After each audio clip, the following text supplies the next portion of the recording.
Hello friends, welcome to public story. ನಾವಿವತ್ತು ನಿಮಗೆ passion fruit ಅನ್ನೋ ಒಂದು ಹಣ್ಣಿನ ಬಗ್ಗೆ, ಅದರ ಮಹತ್ವದ ಬಗ್ಗೆ ಮತ್ತು ಅದನ್ನು ಹೇಗೆ ಬೆಳೆಯೋದ್ರ ಬಗ್ಗೆ ತಿಳಿಸ್ಕೊಡಲು ಬಂದಿದ್ದೇವೆ. ನಿಮಗೆ ಗೊತ್ತಾ, ಫ್ಯಾಷನ್ ಫ್ರೂಟ್ ಅನ್ನೋ ಹಣ್ಣು ನಮ್ಮ ದೇಶದಲ್ಲಿ ತುಂಬ ಹಳೆಯ ಕಾಲದಿಂದನೂ ಇದೆ. ನಿಮಗೆ ಗೊತ್ತಾ, ಮೊದಲು ಕೃಷ್ಣ ಫಲ ಅಂತ ಕರಿತಿದ್ರಂತೆ. ಈ ಹಣ್ಣಿದೆಯಲ್ಲ, ಇದು ತುಂಬಾ ಒಂದು ಒಳ್ಳೆಯ ಥರದ ಹಣ್ಣು. ಇದನ್ನು ತಿಂದರೆ ನಿಮಗೆ ವಿಟಮಿನ್ ಎ, ವಿಟಮಿನ್ ಸಿ ಅಂತಹ ತುಂಬ ರಿಚ್ ಆ್ಯಂಟಿ ಆಕ್ಸಿಡೆಂಟ್ಸ್ ಎಲ್ಲ ಸಿಗುತ್ತೆ.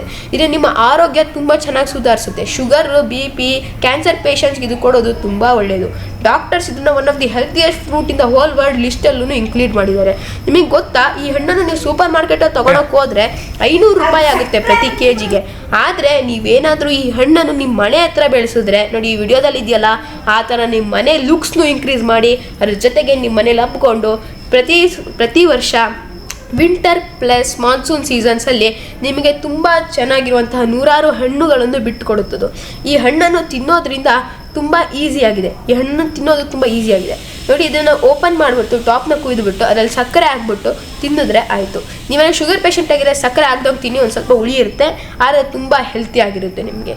ಅದರ ಜೊತೆಗೆ ಈ ಹಣ್ಣಿದೆಯಲ್ಲ, ಇದನ್ನು ಫಸ್ಟು ಬೆಳೆಯೋದಕ್ಕೆ 1.5 ಇಯರ್ಸ್ ಆಗುತ್ತೆ, ಆಯಿತಾ. ಮೊದಲು ಇದನ್ನು ಕೃಷ್ಣ ಫಲ ಅಂತ ಯಾಕೆ ಹೇಳ್ತಿದ್ರು ಅಂದರೆ, ಇದನ್ನು ಕೃಷ್ಣ ತಿಂತಿದ್ದ ಅಂತ ಒಂದು ಕತೆ ಇತ್ತಂತೆ. ಕೃಷ್ಣನಿಗೆ ಅವರ ಶಕ್ತಿ ಎಲ್ಲ ಇದರಿಂದ ಬಂದಿತ್ತು ಅಂತಲೂ ಒಂದು ಕತೆ ಇತ್ತಂತೆ. ಸೊ ಇದೇ ಥರ ಅಮೇಝಿಂಗ್ ಫ್ಯಾಕ್ಟ್ಸ್ಗೋಸ್ಕರ ನಮ್ಮ ಚಾನೆಲ್ ಪಬ್ಲಿಕ್ ಸ್ಟೋರಿಯನ್ನು ಸಬ್ಸ್ಕ್ರೈಬ್ ಮಾಡೋದು ಮರಿಬೇಡಿ. ಶೇರ್ ಮಾಡಿ ಈ ವಿಡಿಯೋನ, ಮತ್ತು ಬೆಲ್ ಐಕನ್ ಅಂತೂ ಮರೀದಂಗೆ ಪ್ರೆಸ್ ಮಾಡಿ.